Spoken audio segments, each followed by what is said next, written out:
Welcome to Living Fuel TV. I'm Casey Craichy. This is my wife, Monica. Heart attack and stroke. If you live long enough, you're going to have one, right? Not exactly. We're here today to talk to you about heart attack and stroke prevention. Now, Casey, I think it's important to say, first of all, what causes a heart attack? You have a blood clot that enters the artery that blocks the blood flow coming into the heart. So that blockage starves the heart until it has a problem or ischemia, and that's an attack on the heart, if you will. So that varies from pain, and then it goes away to death. I mean, that's the whole process that we're talking about here. And what about stroke? The same exact process. Now, there are other kinds of stroke. There's a hemorrhage stroke, which is basically the blood is bleeding out of the veins into the brain. But the one we're talking about here is the blockage. When you have an unwanted clot in the blood blocking the blood flow to the brain, and it's essentially a brain attack. Now, why is this such a broad disease right now? Well, it is, both of these are lifestyle. The vast majority you can manage through lifestyle. You can save your life by improving your daily habits, your nutrition habits, getting enough sleep, eating the right foods, reducing the stress in your life or learning to deal with it better, exercising. All these things we talk about reduce the possibility of these occurrences. Okay, so talk about, I was reading also up on this, and I was seeing a lot about polyunsaturated fats and excess carbohydrates versus saturated fats. So you hear these terms all the time. Can you explain how that affects this type of disease? Wow, this is really important. Nutrition is a huge factor. And she talks about polyunsaturated fats.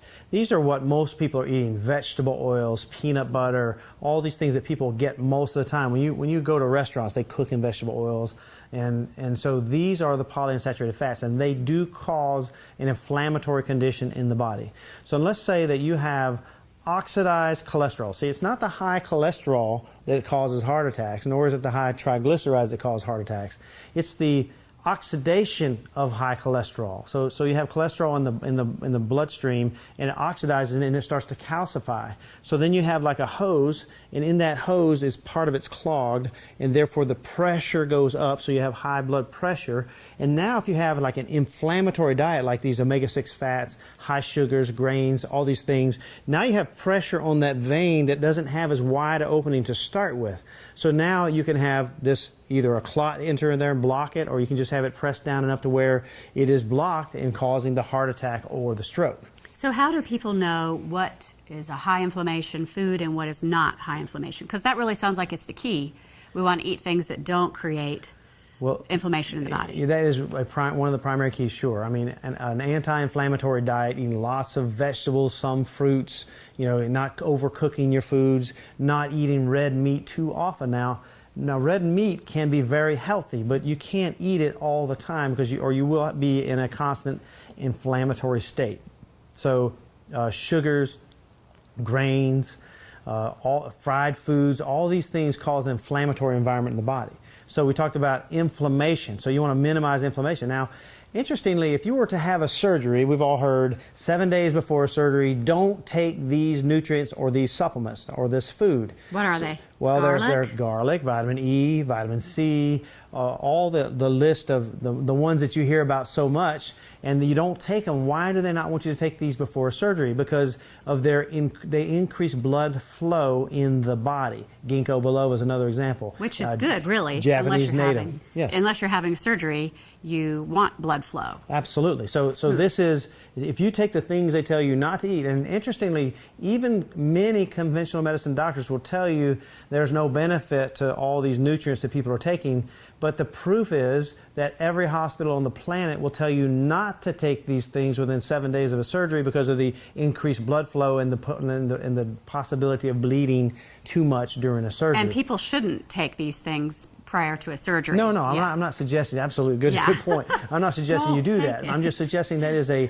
validation point That it works. of a point that we're Yeah. trying to make, is that you want to increase perfusion of blood in the body, in the organs. It's the way nutrients are transported, oxygen is transported through the body. Very, very important. So you want to be clean and open. I mentioned Japanese natto or natto kinase, which is a supplement made from Japanese natto. These things are known to thin the blood or increase the blood flow in the body. Now, many of you are already on, you've had some kind of congestive heart failure or some kind of heart attack in the past, and so that you're on prophylactic doses of Plavix or Coumadin or some other kind of blood thinner. Now, I am no fan of these. They do have their place in medicine. I'm no fan of these particularly long term. They're not healthy to take long term. Those are called irreversible platelet aggregators. So basically, if you have a cut, you could bleed to death from the most minor of cuts.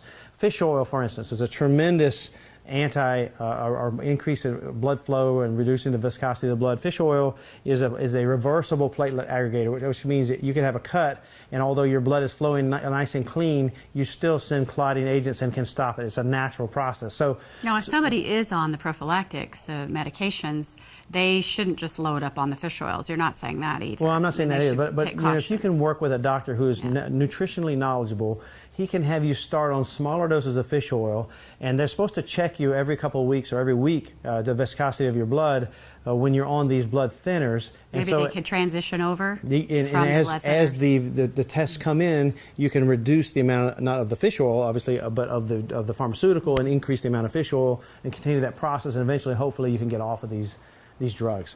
So the point is to keep the blood flowing clean and clear. That is a very important process in avoiding heart attack or stroke. And then obviously eating natural food, so it keeps your vessels flexible, and if you see your skin is nice and youthful looking, then that usually indicates that inside also the veins are not hardened and so on. So eating very fresh and eating wise and avoiding the fried foods, all the things we talked about there, is a tremendous step in avoiding these terrible occurrences that can change the course of one's life forever. And keeping the sugars low, the excess carbohydrates low. I'm glad you mentioned that, because on holidays, particularly let's say Thanksgiving, it is like one of the highest number of people reporting to emergency rooms after eating a buffet at Thanksgiving and all the apple pie and stuffing and potatoes and all the things they eat, because high insulin and high blood sugar is an enhanced clotting state. It promotes clotting